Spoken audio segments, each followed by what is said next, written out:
ونعوذ بالله من شرور أنفسنا ومن سيئات أعمالنا من يهده الله فلا مضل له ومن يضلل فلا هادي له أشهد أن لا إله إلا الله وحده لا شريك له وأشهد أن محمدا عبده ورسوله لا نبي بعده. يقول الله تبارك وتعالى يا أيها الذين آمنوا اتقوا الله حق تقاته ولا تموتن إلا وأنتم مسلمون. وقال أيضا يا أيها الناس اتقوا ربكم الذي خلقكم من نفس واحدة وخلق منها زوجها وبث منهما رجالا كثيرا ونساء واتقوا الله الذي تساءلون به والأرحام إن الله كان عليكم رقيبا. فإن أصدق الحديث كتاب الله وخير الهدي هدي محمد صلى الله عليه وسلم وشر الأمور محدثاتها فإن كل محدثة بدعة وكل بدعة ضلالة وكل ضلالة في النار. Saudaraku, Bapak, Ibu, para wali santri, para santri juga yang kami hormati semuanya. Alhamdulillah, kita bersyukur kepada Allah Subhanahu wa taala atas kemudahan yang kita dapatkan. Kelonggaran di masa pandemi ini semakin membaik, sehingga dengan izin Allah Subhanahu wa taala kami memberanikan diri untuk membuka kembali kajian bagi seluruh wali santri Pondok Pesantren Ibnu Majah, yang kajian ini sudah rutin kami lakukan sebelum adanya pandemi. Jadi sebelum pandemi kami sudah melakukan kajian rutin untuk seluruh wali santri Pondok Pesantren Ibnu Majah, namun sempat vakum dikarenakan adanya pandemi. Kita bersyukur kepada Allah bisa duduk kembali di rumah-rumah Allah, karena Rasulullah SAW memberikan pujian bagi yang duduk di rumah-rumah Allah. Nabi kita yang mulia, beliau bersabda, "Wa majtama'a qaumun fi baitin min buyutillah yatluna kitaballah wa yatadarasunahu bainahum illa nazalat 'alaihimus sakinah wa hafathumul malaikah wa dzakarahumullahu fi man indah." Tidaklah berkumpul sekelompok manusia di salah satu dari rumah-rumah Allah, mereka membaca Al-Quran dan mereka saling mempelajarinya, kecuali akan turun kepada mereka ketenangan, as-sakinah, kecuali para malaikat akan turun menaungi mereka dengan kasih sayangnya. Dan mereka yang duduk di masjid di rumah Allah, nama-nama mereka disebutkan di sisi Allah Subhanahu wa ta'ala. Kita bersyukur kepada Allah karena pada akhirnya kita bisa kembali melangkahkan kaki dalam rangka menuntut ilmu, dalam rangka memperdalam ilmu agama yang sudah kita ketahui, mendalami agama yang kita cintai ini. Akhirnya kita bisa melangkahkan kaki-kaki kita kembali untuk menuntut ilmu ini. Semoga kita termasuk yang dikatakan oleh Nabi SAW, man salaka tariqan yaltamisu fihi ilma sahalallahu lahu bihi tariqan ila jannah.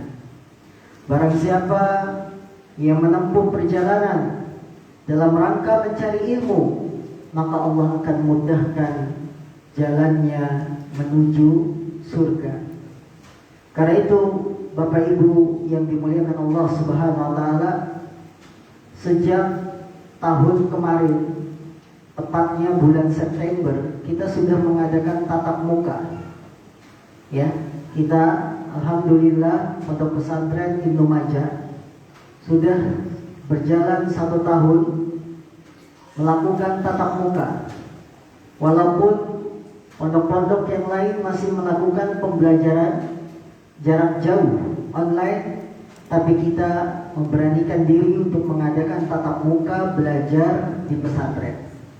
Karena memang keutamaan berjalan, keutamaan pergi menuntut ilmu sangatlah besar. Dan kebaikan belajar di rumah Allah, kebaikan belajar di pesantren lebih besar daripada kita belajar di rumah masing-masing.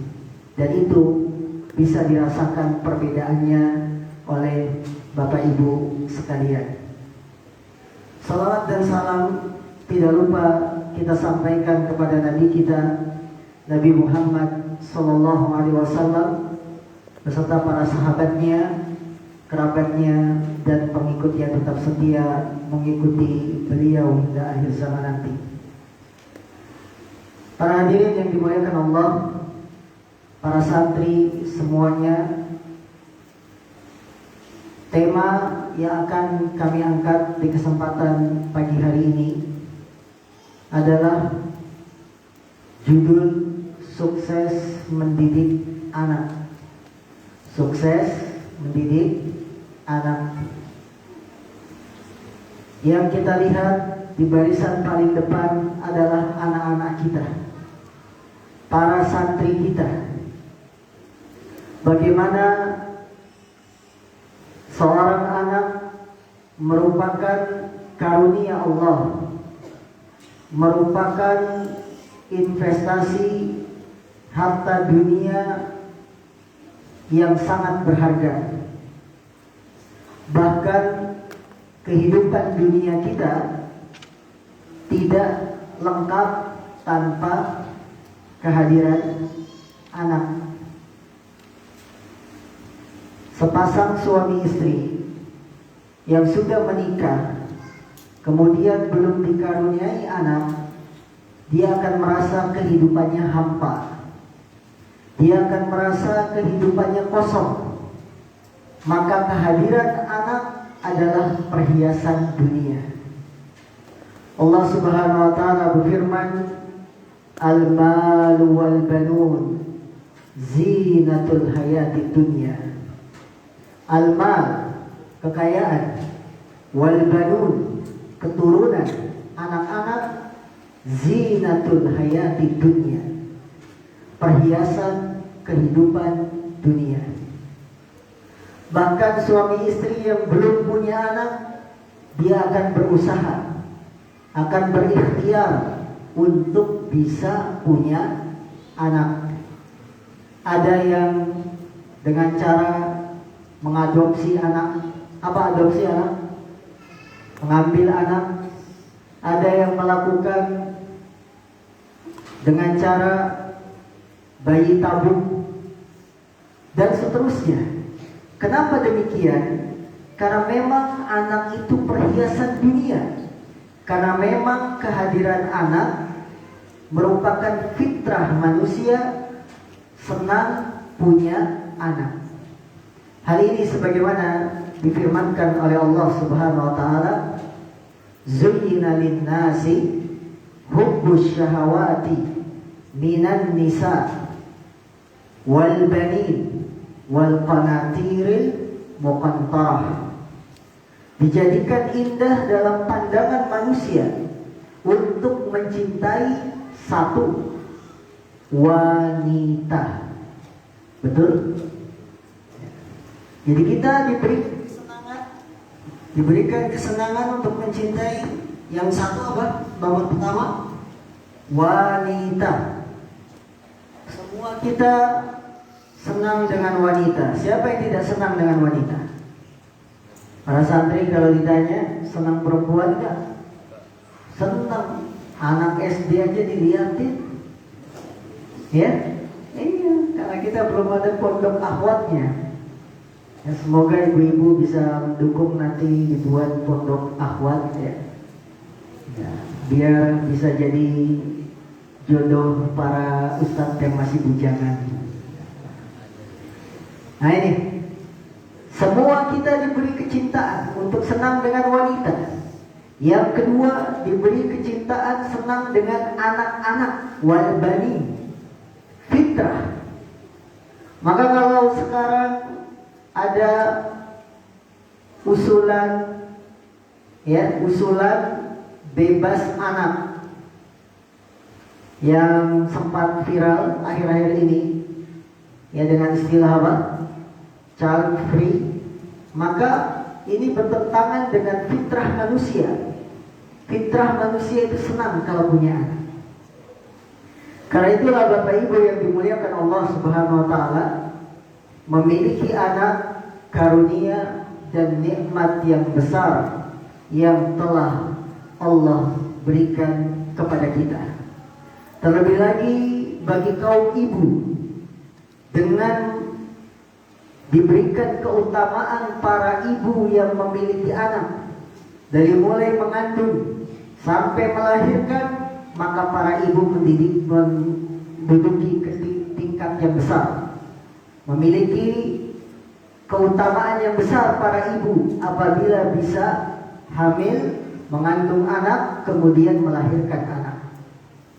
Sampai Allah abadikan di dalam Al-Quran, wa wassaynal insana biwalidayhi ihsana hamalathu ummuh kurhan wa wada'athu kurha.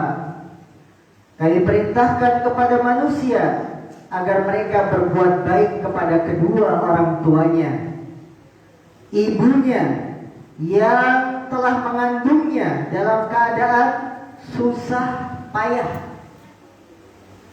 kemudian melahirkan juga dengan susah payah.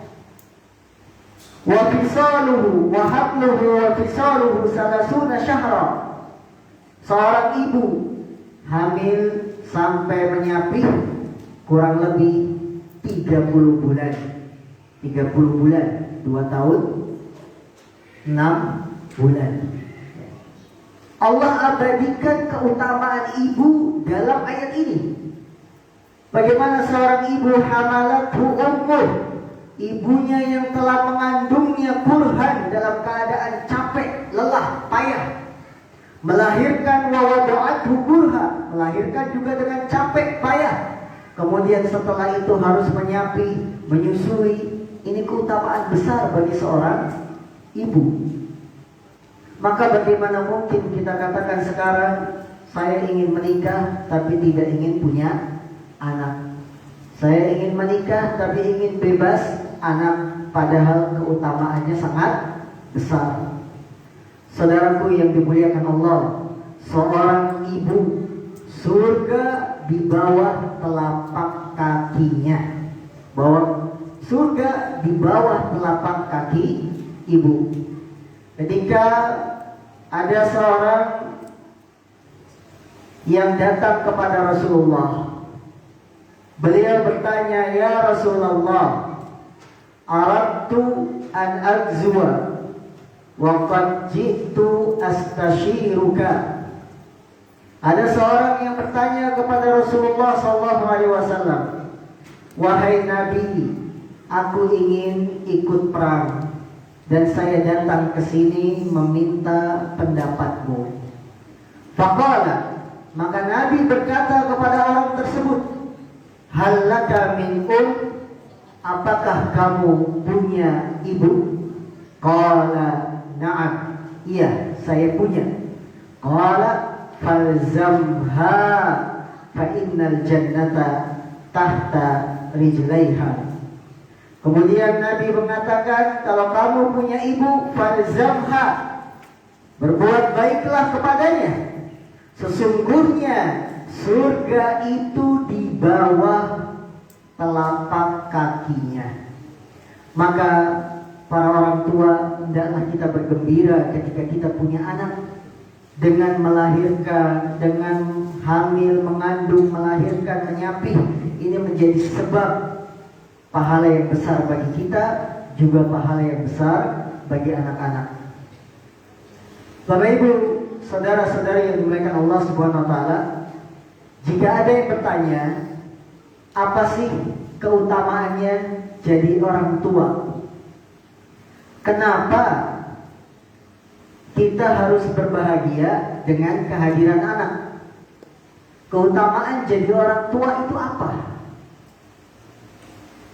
Sampai harus kita membantah orang-orang yang mengatakan tidak ingin punya anak, bebas anak, menikah tapi tidak mau punya anak. Sebenarnya apa keutamaan kita jadi orang tua? Keutamaan yang pertama, orang tua akan mendapatkan janji surga Allah. Orang tua akan mendapatkan janji surga Allah, yang di sana dia akan berkumpul bersama anak-anaknya. Keuntungan jadi orang tua dijanjikan surga oleh Allah Subhanahu wa taala, yang dia bisa masuk bersama anak-anak keturunannya. Sebagaimana di dunia dia berkumpul, bergembira, hidup satu rumah, ada ayah, ada ibu, ada anak, maka nanti di surga orang tua yang sabar mendidik anaknya, dia mendapatkan keutamaan masuk surga. Hal ini sebagaimana yang difirmankan oleh Allah dalam Al-Quran surat Ra'd, surat Ar-Ra'd, surat keberapa Ar-Ra'd? 13 ayat 23. Allah Subhanahu wa taala berfirman, Jannatu adnin yadkhulunaha wa man salaha min abaihim wa azwajihim wa dzurriyyatihim wal malaikatu yadkhuluna alaihim min kulli bab. Surga Aden yang akan mereka masuki ke dalamnya bersama dengan orang-orang yang saleh dari bapak-bapaknya. Lihat, surga Aden, mereka kaum muslimin bisa masuk ke dalamnya bersama-sama satu orang-orang yang saleh dari kalangan bapak-bapaknya. Berarti kakek ya ke atas. Hadis di atas kakek siapa? Buyut ke atas. Bersama istri-istrinya. Jadi bapak, ibu, kemudian istri kita. Kemudian bersama siapa lagi? Wa dzurriyyatihim, bersama keturunan anak-anak mereka, anak cucu mereka. Allahu Akbar. Jadi surga Aden akan dimasuki bersama-sama oleh orang-orang yang saleh. Orang-orang yang saleh dari kalangan bapak kita. Kita punya orang tua. Kemudian anak-anak kita, keturunannya, cucu, anak cucu ke bawah. Kemudian istri-istri kita. Maka surga Aden ini dipersiapkan khusus untuk satu keluarga. Tapi ingat, ayam waman solaha, yang soleh, bukan anak yang membangkang, bukan istri yang membangkang, bukan suami yang durhaka kepada orang tuanya, bukan pula istri yang membangkang suaminya, tapi yang bisa masuk yadkhulunaha waman sholaha. Apa sholah? Soleh. Yang soleh, anak yang soleh, orang tua yang soleh, istri yang soleh, bapak kakek yang soleh, semuanya mereka berkumpul dalam surga Aden. Allahu Akbar.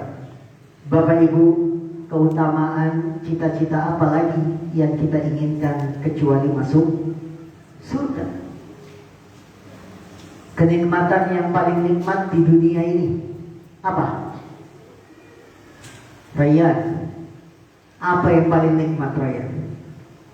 Kolam renang. Iya, nanti kita bangun kolam renang ya.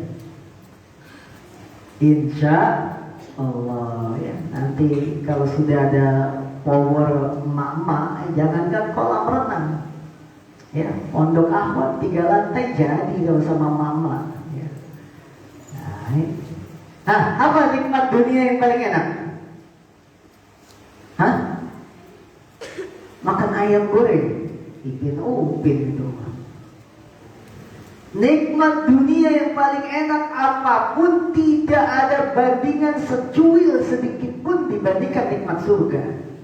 Nikmat surga puncak dari kenikmatan yang akan kita dapatkan nanti di akhirat. Karena itu sebagian ulama, para ulama ketika menjelaskan makna doa Rabbana atina fid dunya hasanah wa fil akhirati hasanah. Ya Allah, berilah kebaikan kepada kami di dunia. Kebaikan di dunia anak, kebaikan di dunia istri, kebaikan di dunia kendaraan, kebaikan di dunia rumah, apa lagi?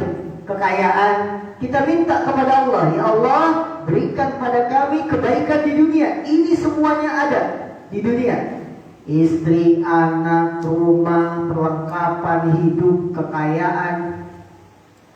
Wa fil akhirati hasanah, dan berikan juga kebaikan di akhirat. Apa kebaikan di akhirat? Puncaknya adalah surga. Kebaikan di akhirat apa yang kita dapat? Puncaknya apa? Surga. Kebaikan di akhirat meliputi ketika nanti amalan kita ditimbang, mudah, gampang.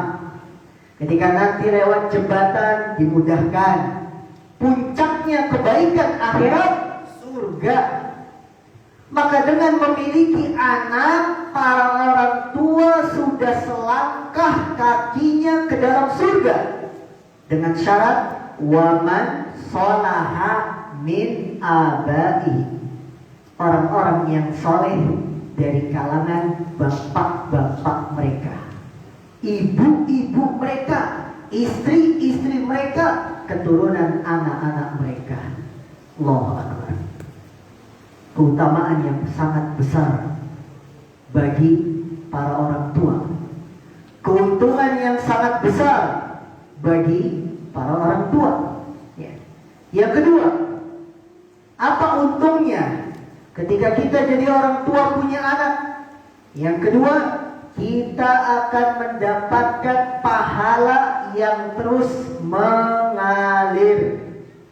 Pahala yang terus mengalir karena doa anak-anak kita, karena amalan soleh anak-anak kita. Para orang tua patut bergembira, patut beruntung, karena dengan jadi orang tua pahalanya terus mengalir. Karena adanya anak. Bapak Ibu, kalau kita sudah meninggal, pahala sholat selesai, putus. Selesai nggak? Selesai, karena kita nggak sholat lagi. Kalau kita sudah meninggal, pahala puasa selesai, karena tidak ada lagi kita puasa Ramadan dengan meninggal dunia. Kalau kita meninggal dunia, tidak dapat lagi pahala umroh, pahala haji, nggak dapat. Karena kita sudah meninggal, nggak bisa umroh, nggak bisa haji. Tapi ada satu peluang. yang membuat pahala itu akan terus mengalir dari anak-anak kita. Ini untungnya orang tua. Ini kabar gembira bagi para orang tua, bahwa dia akan mendapatkan pahala terus mengalir dari anak-anaknya. Sebagaimana di dalam hadis yang dikeluarkan oleh Imam Muslim, Nabi kita yang mulia Sallallahu Alaihi Wasallam, beliau bersabda, "Idza matal insanu in qata'a amaluh illa min thalath, shadaqatin jariyah, ilmun yuntafa'u bih, waladun salih yad'u lahu." Apabila manusia telah meninggal dunia, maka terputuslah amalannya kecuali 3 perkara yang pahalanya akan terus mengalir. Yang pertama adalah sedekah jariyah. Sedekah jariyah yang pahalanya terus mengalir. Contohnya wakaf. Kita mewakafkan tanah, tanahnya dimanfaatkan untuk dibangun masjid, pahalanya mengalir terus. Pahalanya akan terus mengalir kepada kita walaupun kita sudah meninggal, selama tanah tersebut dimanfaatkan untuk kebaikan. Yang kedua, kalau manusia sudah meninggal, amalannya terputus, tapi ada yang pahalanya terus mengalir. Apa? Ilmu yang bermanfaat. Ilmu yang bermanfaat. Para santri ketika belajar, membaca Al-Quran, membaca hadis, ilmunya bermanfaat. Bermanfaat untuk diri sendiri, bermanfaat untuk orang lain. Ya, orang lain mendapatkan kebaikan karena sebab ilmu kita, maka pahala akan terus mengalir. Apabila kita sebagai orang tua tidak bisa sedekah, tidak punya ilmu, maka masih ada satu pintu yang terbuka. Yang ketiga adalah anak soleh yang selalu mendoakan orang tuanya. Allahu Akbar. Anggaplah kita miskin, anggaplah kita tidak punya ilmu, tapi kita punya anak, pahala kita akan terus mengalir gara-gara anak soleh yang kita didik, gara-gara anak soleh yang kita arahkan belajar, diarahkan kebaikan. Pahala itu terus mengalir. Ini keuntungan bagi para orang tua. Jadi jangan menganggap anak itu nyusahin, anak itu ngerepotin, bikin capek. Gak ada. Punya anak itu ibu-ibu bangun malam paling lama kalau punya bayi sampai umur bayinya berapa bulan, Bu? Setahun? Anak bayi biasanya bangun malam paling lama sampai berapa bulan? Kita ngantuk, capek, nyusuin, nangis, bangun lagi, nyusuin lagi, sampai berapa bulan paling lama? Sampai setahun? Gak sampai, karena intensitas anak semakin besar, tidurnya juga semakin nyenyak. Tidak seperti awal-awal baru lahir. Ya. Maka kalau ada yang beranggapan punya anak itu capek, repot, salah besar. Lihat pahalanya, lihat keuntungannya. Dapat surga, pahala terus mengalir. Allahu Akbar. Contoh, orang tua mengajarkan anaknya baca surat Al-Fatihah. Baca surat apa, Pak? Al-Fatihah. Diajarin. Anak kita bisa Al-Fatihah karena kita yang ngajarin, orang tua yang ngajarin. Berapa pahala yang akan terus mengalir diterima oleh orang tua gara-gara cuma ngajarin Al-Fatihah. Salat sehari 17 rakaat, minimal si anak baca Al-Fatihah 17 kali. Anak mulai wajib sholat umur berapa? Kalau sudah mimpi basah laki-laki. Nah, sudah mimpi basah ya? Sudah. Maka sejak saat itu dicatat pahalanya sampai ke orang tua. Ketika si anak sholat baca Al-Fatihah minimal 17 kali, itu baru sholat wajib. Belum sholat sunnah sebelum subuh, sholat sunnah setelah zuhur, belum dihitung. Belum sholat duhanya, belum dihitung. Baru 17 kali itu sholat wajib. Orang tua dapat pahala per hari 17 bacaan Al-Fatihah yang dibaca oleh anaknya. Rata-rata umur manusia hidup di dunia berapa tahun? 70. Usia balik anak laki-laki 15. Ya, 15 ke 70 berapa tahun? 55 tahun. Orang tua mendapatkan kebaikan pahala dari anaknya. Allahu Akbar. Walaupun kita sudah meninggal, anak kita umur SMA ya 20, 21 terus memberikan kebaikan pahala kepada orang tuanya sampai dia diwafatkan oleh Allah Subhanahu wa taala. Allahu Akbar. Masih adakah yang mau menolak tidak punya anak dengan alasan repot? Masih adakah para bujangan, para temannya bujangan apa? Para gadis yang ingin menikah tapi tidak mau punya anak, padahal pahalanya besar begini. Ini keuntungan orang tua. Yang ketiga, keuntungan berikutnya bagi para orang tua, anak itu akan mengangkat derajat orang tuanya di sisi Allah. Anak akan mengangkat derajat orang tuanya di sisi Allah.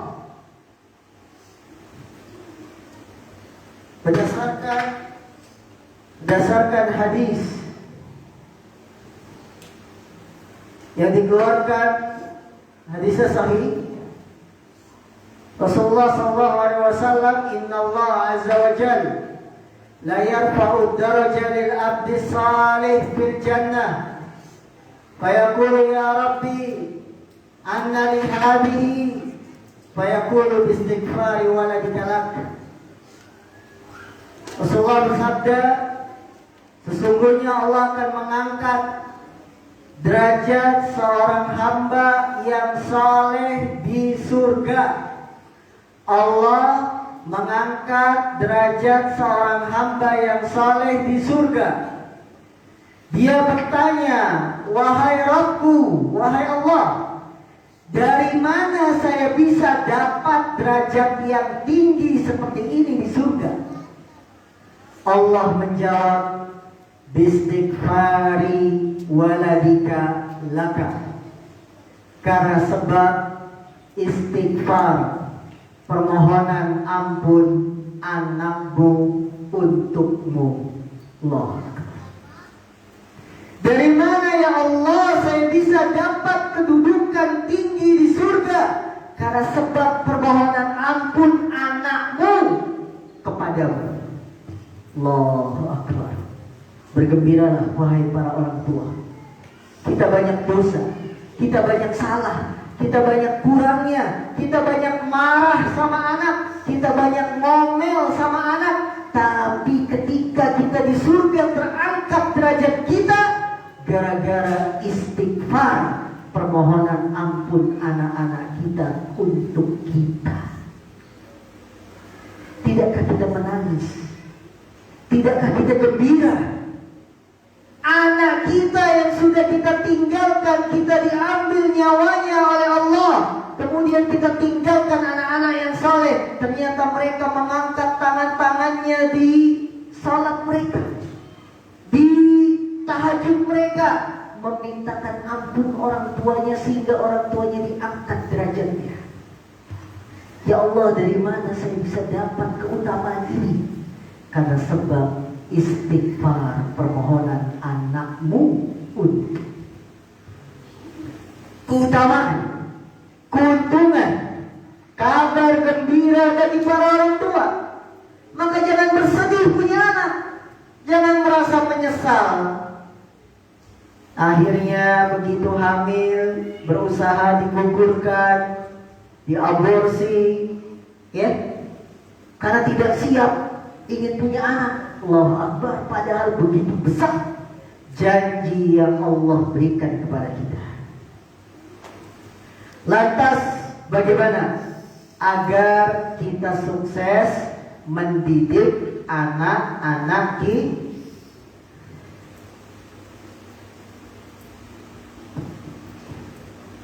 Agar beberapa perkara yang perlu diperhatikan agar kita sukses mendidik anak. Yang pertama, mendidik anak adalah ibadah. Mendidik anak adalah ibadah. Bapak Ibu yang Bapak capek nyari duit, betul Pak?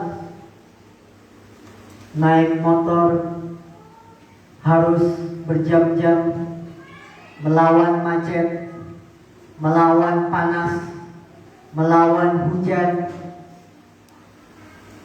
dalam rangka agar kita bisa mendidik anak-anak kita.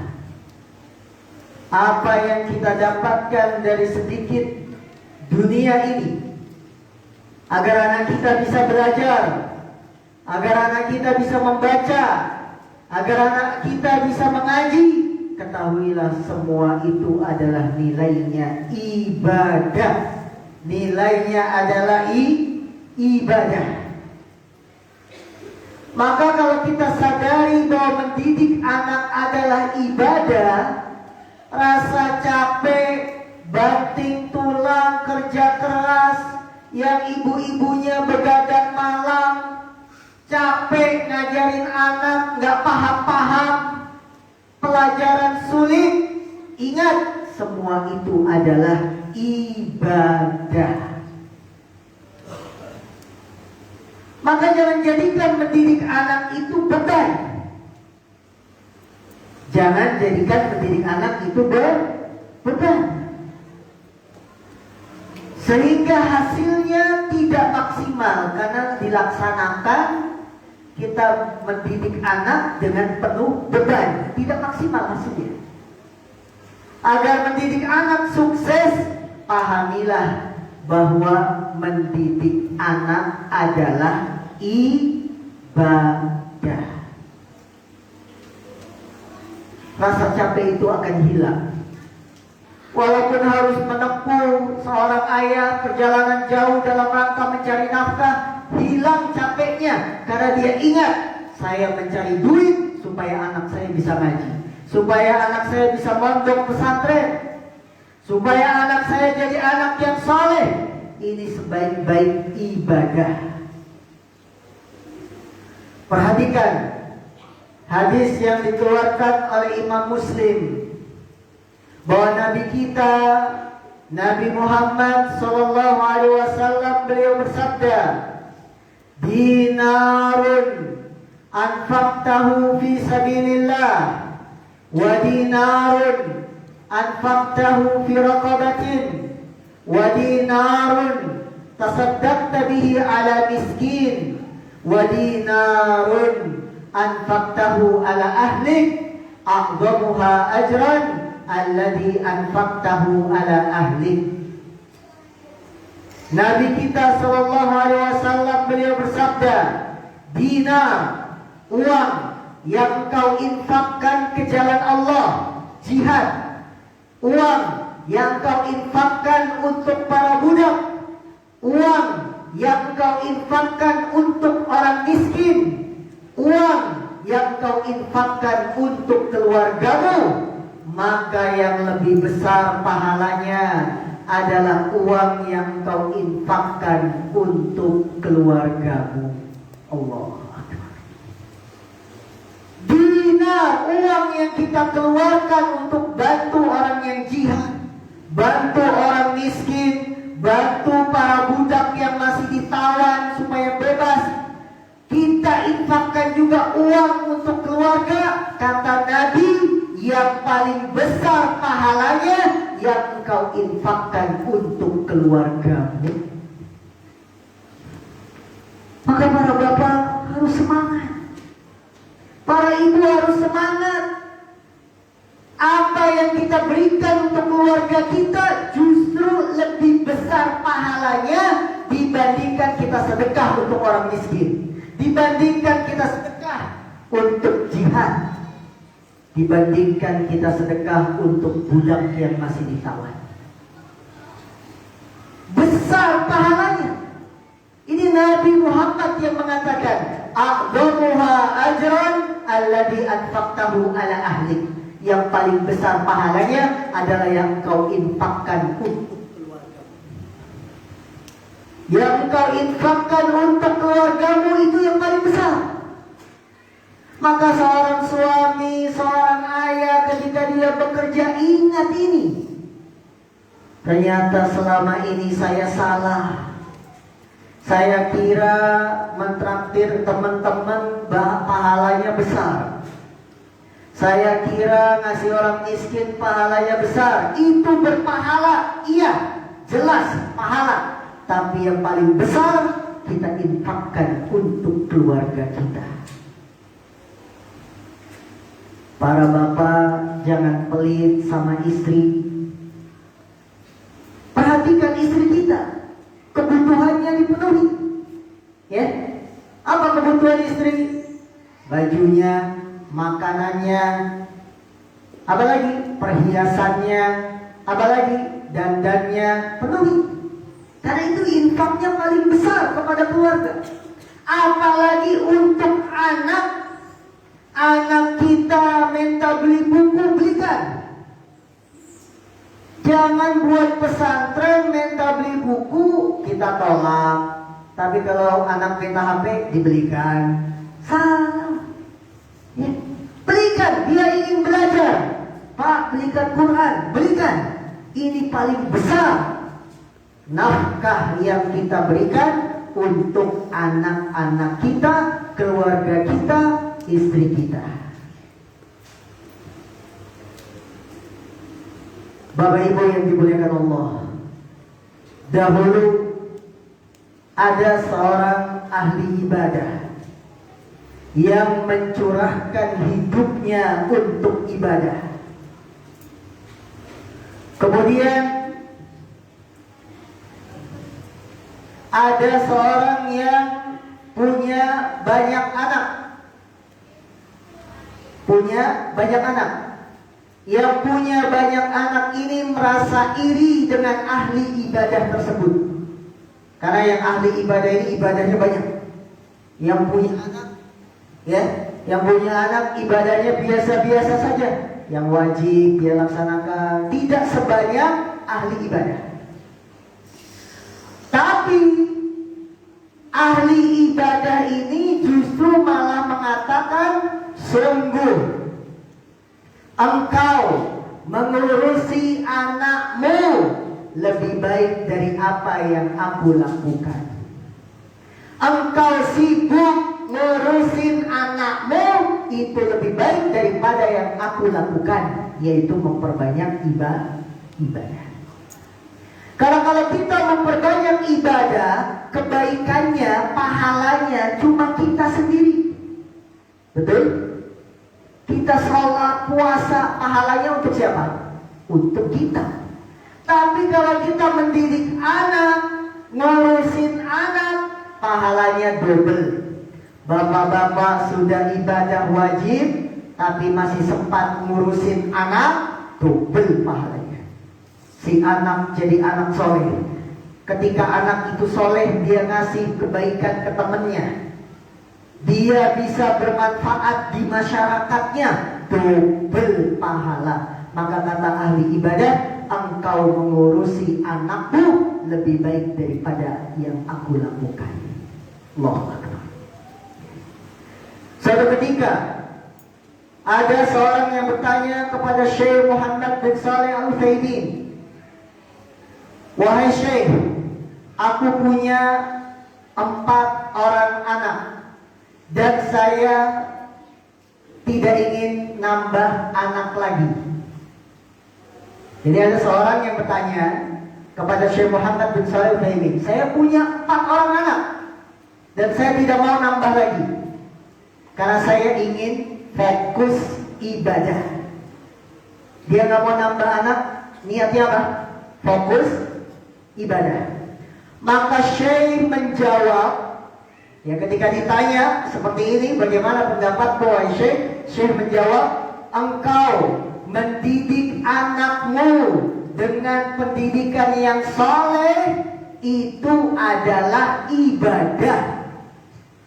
Jadi kalau engkau punya anak banyak, kamu didik anakmu dengan pendidikan yang saleh, itu juga ibadah. Allahu Akbar. Ini berita gembira bagi para bapak-bapak yang ingin nambah anak. Gitu ya. Ternyata ketika ada yang pengen membatasi anak, kata Syekh, kamu didik anak juga itu ibadah. Maka tidak ada masalah, banyak anak itu lebih baik. Maka ibu-ibu jangan menolak kalau satu, nah kurang. Syukran. Ya. Jadi ibu-ibu jangan menolak kalau suaminya ingin punya anak lagi. Silakan bang, kalau mau banyak anak silakan. Yang penting jangan banyak istri. Banyak anak siap bang, jangan banyak istri. Ya, ibu-ibu kalau diberi pilihan banyak istri apa banyak anak? Banyak anak aja bu ya. Karena ibadah mendidiknya.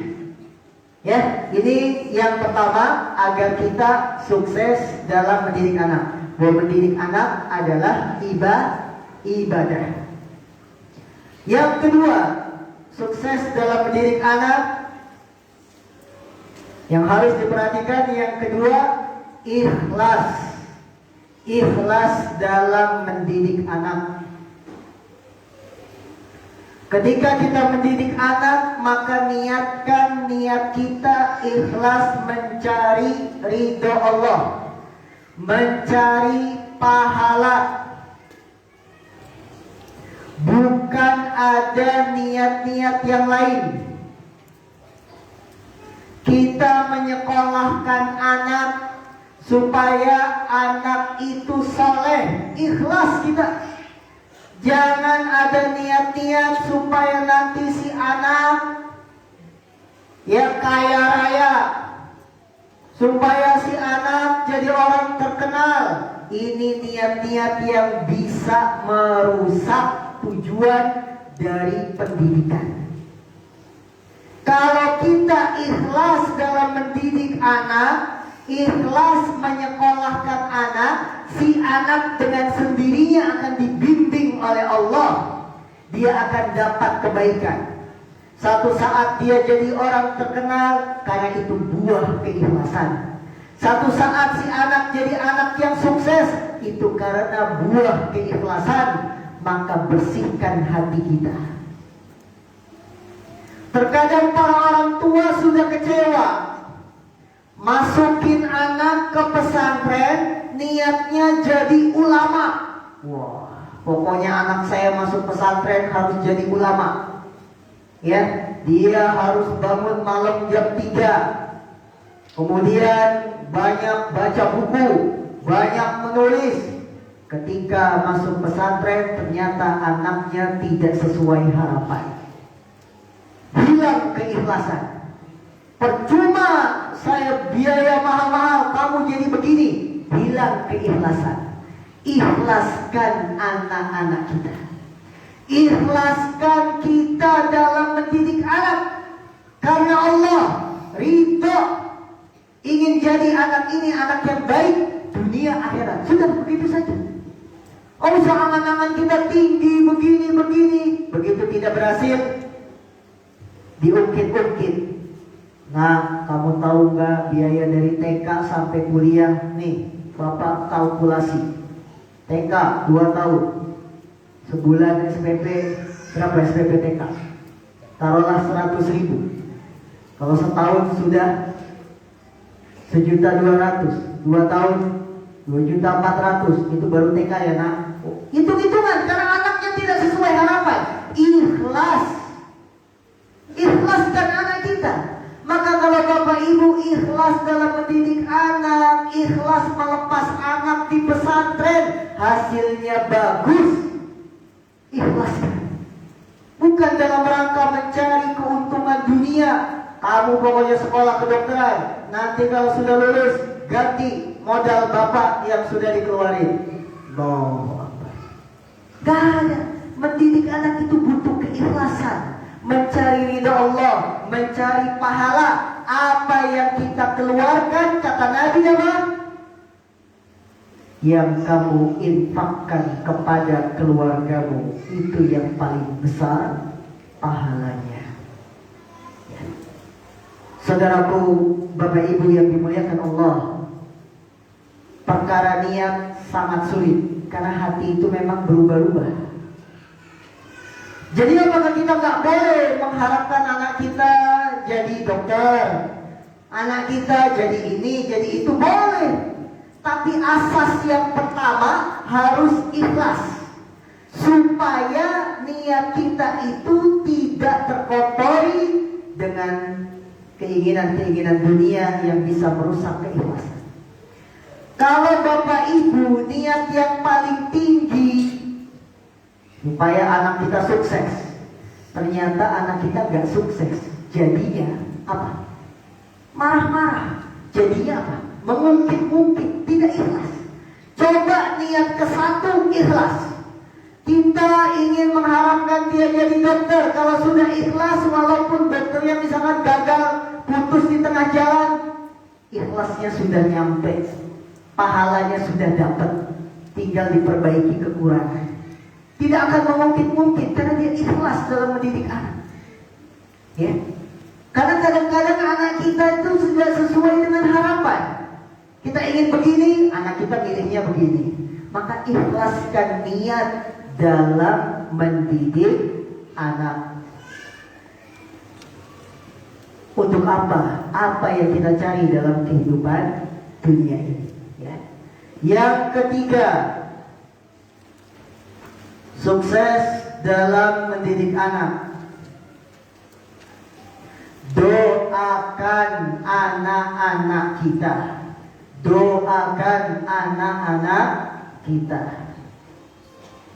Bapak Ibu, saudara-saudari sekalian, doa itu perkaranya sangat menakjubkan.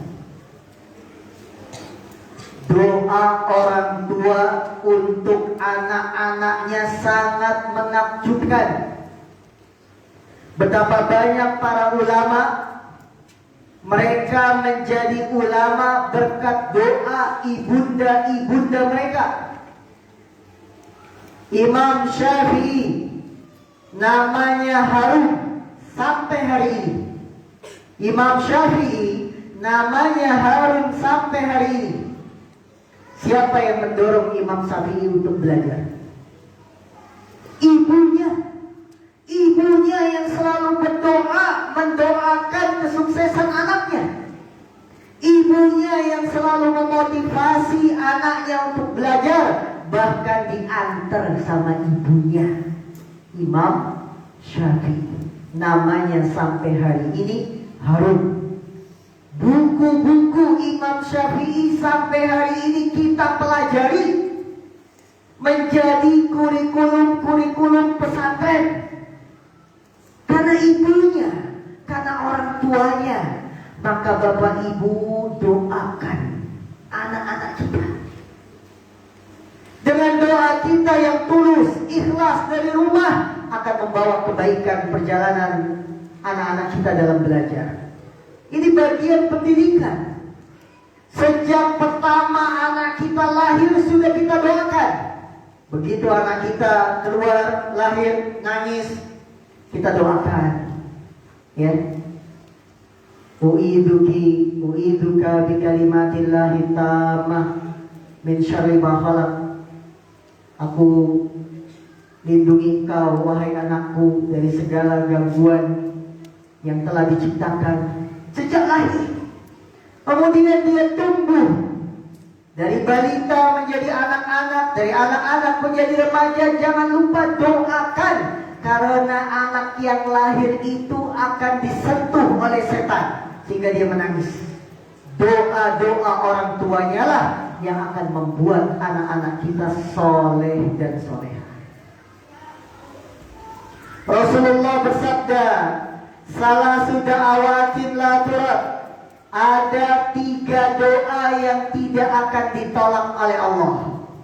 1, dakwatul walid, doanya orang tua. 2, dakwatus shaim, doanya orang yang puasa. 3, dakwatul musafir, doanya orang yang sedang perjalanan jauh, musafir. Apa kata Nabi? Ada 3 doa yang tidak akan ditolak alias diterima, dikabulkan. Yang nomor 1, sebelum Nabi menyebutkan doa orang puasa, doa orang musafir, urutan nomor 1, doa orang tua. Doa orang tua. Maka Bapak Ibu kalau sudah memasukkan anak ke pesantren, ikhlas doakan. Jangan sering dijenguk. Baru 2 minggu, Pak Ustadz boleh jenguk gak? Pengen ajak jalan-jalan anak, kangen. Pak Ustadz, anak saya pengen dikelonin sebentar semalam ya, saya bawa pulang. Doakan anak-anak kita, ya? Ikhlaskan. Biarkan mereka menangis sekarang daripada mereka menangis nanti kalau sudah besar karena menyesali nasibnya. Ketika kita tinggal anak di pesantren dia menangis, biarkan dia nangis di sini daripada nangis nanti saat mereka sudah dewasa. Menangis di pesantren masih ada ustaz, masih ada yang nungguin di kamar. Ya alhamdulillah kita pesantren kita 1 kamar 1 ustaz. Fungsinya apa? Supaya kalau ada yang nangis, ada yang diemin, pengganti bapak ibu. Ya. Sebagian pesantren dilepas saja itu, santrinya 1 kamar belum tentu ada ustaznya, yang tidak diawasi. Maka keikhlasan doa kita ini akan mempengaruhi kebaikan anak-anak kita. Maka bersungguh-sungguhlah para orang tua. Ambillah janji dari Nabi Muhammad SAW. Doa yang tidak akan ditolak, doanya orang tua. Kita punya doa, tinggal kita mau ngangkat tangan atau enggak untuk anak kita. Tinggal kita mau selipkan doa atau tidak untuk anak kita. Itu. Ini biar sukses pendidikan anak kita. Angkat tangan, doakan selalu. Ya, dalam setiap sujud, dalam setiap tahajud, dalam setiap duha yang kita lakukan, doakan. Insya Allah anak-anak kita menjadi anak-anak yang soleh dan soleha. Maka jangan mendoakan anak dengan doa-doa jelek. Dasar anak kurang ajar, dasar anak tidak tahu diuntung. Apa lagi? Orang tua kadang kalau sudah marah, emosi, kadang-kadang tidak terkendali mulutnya. Dasar, apa lagi? Ya. Anak durhaka, jadi durhaka betulan. Karena ucapan itu adalah doa. Maka kalau marahin anak, ibu-ibu kalau marahin anak, doain. Marahnya itu dengan doa. Keluar kamu dari rumah, ya. Jadi imam Masjidil Haram di sana. Oh gitu. Keluar kamu dari rumah, jadi imam Masjidil Haram. Ya. Ayo. Karena akan mempengaruhi kejiwaan si anak. Doalah dengan doa-doa yang terbaik.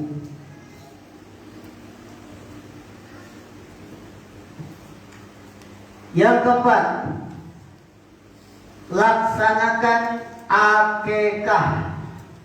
Laksanakan akikah jika mampu. Termasuk sebab suksesnya pendidikan, ketika anak baru lahir, maka laksanakanlah akikah. Karena salah satu fungsi akikah akan membuat si bayi, si anak yang baru lahir sudah bebas dari pegadaian. Anak yang belum diakikahi ibaratnya seperti barang yang belum ditebus. Anak yang belum diakikahi ibaratnya seperti kita menggadaikan barang belum ditebus. Kalau barang belum ditebus, keburukan bisa menimpa. Namanya barang belum ditebus, kena debu, rusak, betul kan? Yang pernah ngutang dengan menggadaikan barang, barangnya gak ditebus, jadinya apa? Rusak, berdebu, bahkan nanti dilelang. Maka para orang tua dianjurkan yang punya kemampuan akikahkan anak-anak kita. Karena Nabi SAW beliau bersabda, kullu gulamin rohinatun biaqiqatih tutbahu anhu yawma sabihi wa yukhlaq wa yusamma. Setiap bayi akan tergadaikan apabila diakikahi. Disembelih kambing pada hari ke-7, dicukur rambutnya dan diberi nama. Para ulama mengatakan maksud tergadaikan di sini, dia selama belum diakikahi ketahan dari kebaikan yang seharusnya dia dapat kalau diakikahi. Lihat, maksud tergadaikan di sini adalah ketahan dari kebaikan yang seharusnya dia dapat kalau diakikahi. Karena seorang bisa kehilangan memperoleh kebaikan karena perbuatannya sendiri atau karena perbuatan orang lain. Sebagaimana penjelasan Imam Ibnul Qayyim dalam Tuhfatul Maudud. Maka para ibu yang dimuliakan Allah, salah satu agar pendidikan kita berhasil kepada anak, akikahi. Karena barangkali dia belum diakikahi menyebabkan dia bandel, nakal, rusak, akikahi. Coba sekarang kita cek, anak-anak kita sudah diakikahi semua belum? Dulu saya masih miskin Pak Ustadz, ya. Kerja masih kontrak, belum pegawai tetap. Kalau memang sekarang kelihatan anak yang gak diakikahi beda, akikahin sekarang. Kok anak beda banget yang pertama ya? Susah diatur, ngelawan. Oh, pantesan belum diakikahi. Akikahin sekarang. Karena kata Nabi, setiap anak itu tergadaikan. Ibaratnya seperti barang yang belum ditebus kalau belum dia diakikahi. Yang seharusnya dia dapat kebaikan jadi gak dapat, ketahan kebaikannya. Yang kelima, agar sukses mendidik anak, cari nafkah yang halal. Cari nafkah yang halal.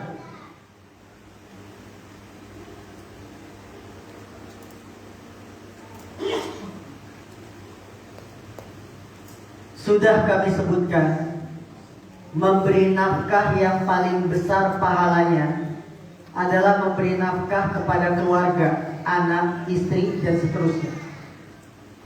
Akan tetapi, keinginan kita memberikan nafkah kepada keluarga jangan buta mata, buta hati.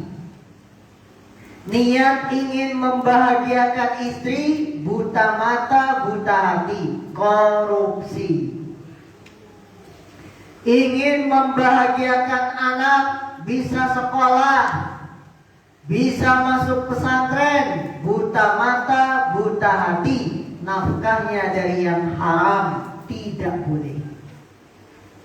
Menafkahi keluarga, carilah nafkah-nafkah yang halal.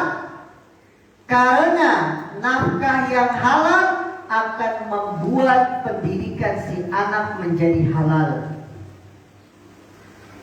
Jiwa anak akan baik karena uang haram itu berpengaruh bagi jiwa perkembangan anak. Anak yang dikenyangin dari uang haram tidak akan baik pertumbuhan kejiwaannya. Rasulullah SAW dalam hadis yang dikeluarkan oleh Imam Ahmad dan lain-lain, beliau bersabda, "Ya Ka'b bin Ujrah, innahu la yadkhulul jannata lahmun wa damun nabata an suhtin an-naru aula bih." Wahai Ka'ab bin Ujrah, sesungguhnya tidak akan masuk surga daging dan darah yang tumbuh dari uang yang haram. Neraka lebih berhak baginya. Allah Akbar. Ini Nabi yang bilang, Nabi Muhammad yang mengatakan, sungguhnya tidak akan masuk surga daging dan darah yang tumbuh dari harta uang yang haram. Neraka lebih berhak baginya. Kalau daging-daging anak kita, badan anak kita gemuk, besar, tulangnya, dagingnya, darahnya tumbuh dari yang haram, neraka lebih berhak, bukan surga. Bersihkan penghasilan kita. Kita mengharapkan pendidikan anak berhasil, kita mengharapkan anak bisa menerima pelajaran dengan baik, paham, mengerti nasihat ustadznya, tapi kita empanin, kalau bahasa Betawi diempanin. Dari uang haram, jangan harap berkah ilmunya. Maka Bapak Ibu, walaupun kondisi kita sekarang sedang seperti ini, jangan buta mata, jangan buta hati. Cari nafkah sembarangan. Sekarang kan pandemi, nyari duit aja susah. Nyari yang halal aja susah, apalagi yang haram. Akhirnya kita cari kesana kemari, uang haram, menafkahi istri, menafkahi anak, tidak akan berkah. Ya. Saudaraku yang dimuliakan Allah Subhanahu wa Ta'ala, harta haram hanya akan membuat pengaruh jelek dalam kehidupan. Harta haram akan membuat pengaruh jelek bagi istri dan anak. Dahulu diceritakan di generasi salaf, kalau dia memakan harta yang haram, langsung pengaruhnya kelihatan pada istri, langsung pengaruhnya kelihatan pada anak. Istri susah diatur, barangkali gara-gara uang kita ada tercampur dengan yang haram. Anak susah dikasih tahu, anak susah diajarin, barangkali tercampur nafkah kita dengan yang haram. Bersihkan uang kita, bersihkan. Ya. Karena nafkah itu ibadah, pahalanya besar ketika kita menafkahi keluarga. Jangan cari yang haram. Walaupun susah, berat, capek, yang halal itu banyak, tinggal kita mau cari atau tidak. Bapak Ibu yang dimuliakan Allah, rizki kita itu bukan di dunia, tapi rizki kita itu di langit. Allah berfirman, wa fis sama'i rizqukum wa ma tu'adun. Dan di langitlah rizki kalian dan apa yang dijanjikan untuk kalian. Jadi jangan sekali-kali kita menganggap rizki saya di dunia, di tanah, di bumi. Tidak. Rizki kita di langit dan apa yang dijanjikan untuk kita itu telah ditulis di langit. Kalau kita masih meyakini yang ngasih rizki perusahaan, yang ngasih saya rizki bos, manajer saya, salah. Yang ngasih rizki Allah, perusahaan, bos cuma perantara. Jadi rezeki kita di langit. Orang-orang yang tidak memahami hal ini, ketika dia di PHK, stres. Kenapa stres? Karena dia berpikir, sudah habis rezeki saya. Perusahaan yang selama ini saya jadikan pegangan, tutup. PHK. Stres.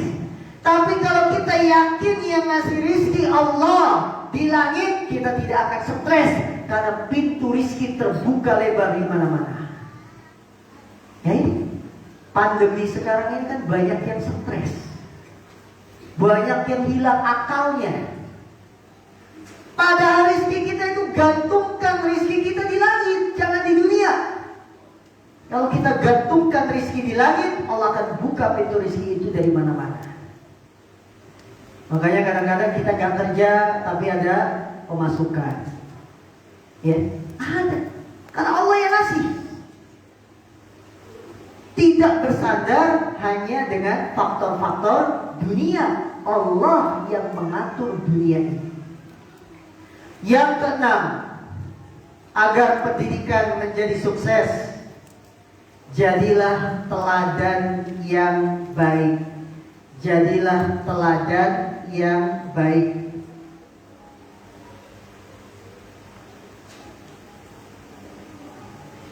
Pengen punya anak rajin sholat, orang tua harus yang pertama mencontohkan rajin sholat.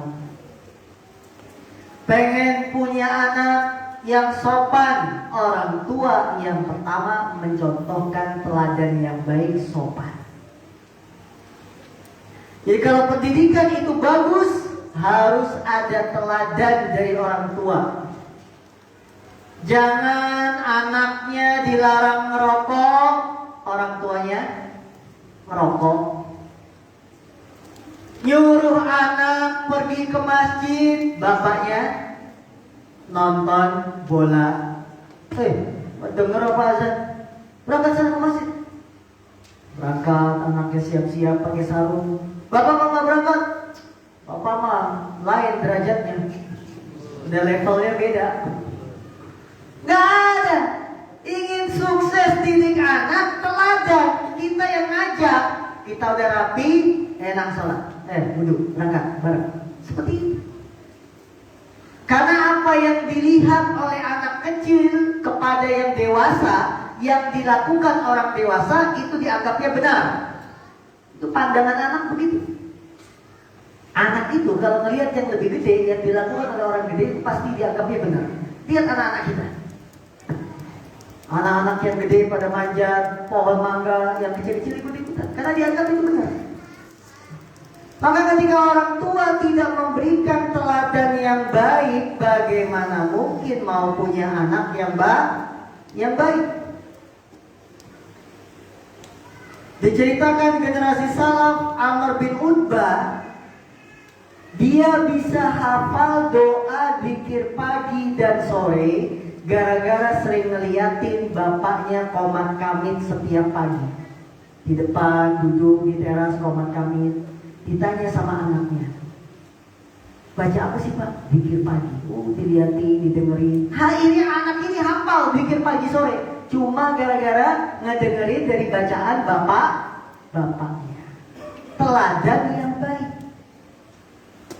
Jadi jangan harap kita anak soleh, jangan harap anak rajin sholat kalau kita sendiri gak rajin sholat. Sekarang bukan zamannya lagi zaman nyuruh anak sementara kita santai. Tidak. Teladan yang baik. Ya, kalau zaman orang tua dulu mungkin bisa ya. Anaknya suruh ke masjid, bapaknya kemana. Sekarang gak bisa, dia akan balik. Apalagi zaman anak sekarang, zaman milenial, anak kita itu kan seringnya ngebantah. Bapak aja merokok, gitu kan. Nah ini, maka konsep kesuksesan dalam pendidikan diantaranya yang ke-6, teladan yang baik. Ya, sampai sini ada pertanyaan? Saya ada beberapa poin lagi, tapi kami cukupkan. Ada 10, saya sebutkan 10 di sini. Kurang 3 ya. Ya, bertanya. Jelas atau tidak jelas? Jelas. Yang datang wali santri kelas 9 dan MA atau ada kelas 7 8? Ada kelas 7 8? Boleh, tidak ada masalah. Insya Allah kita rutinkan yang kajiannya sebulan sekali. Mudah-mudahan tidak ada pembatasan lagi, yang longgar seperti ini. Dan kita selalu berdoa semakin baik keadaannya, kondisinya, agar kita bisa lebih baik menjalankan tatap muka, pengajian yang lain seperti ini. Itu penting supaya orang tua juga dapat ilmu. Kalau kita serahkan anak-anak kita di pesantren belajar, maka orang tua juga harus belajar. Ya minimal sebulan sekali datang ke sini sambil nengokin, ngaji. Setelah itu bercengkrama, silakan. Ya, karena orang tua juga butuh untuk belajar. Ya, nanti kita minta pendapatnya, dirutinkan sebulan sekali, insya Allah ta'ala. Cukup ya, sampai di sini kami cukupkan. Semoga bermanfaat. Yang benar datangnya dari Allah dan Rasulnya, yang salah dari saya pribadi, dan kami mohon ampun kepada Allah Subhanahu Wa Taala. Akhirnya kita tutup kajian kita di kesempatan siang hari ini dengan membaca doa kafaratul majlis. Subhanaka Allahumma wa bihamdika asyhadu an la ilaha illa anta astaghfiruka wa atubu ilaik. Walhamdulillahirabbil alamin. Assalamualaikum warahmatullahi wabarakatuh.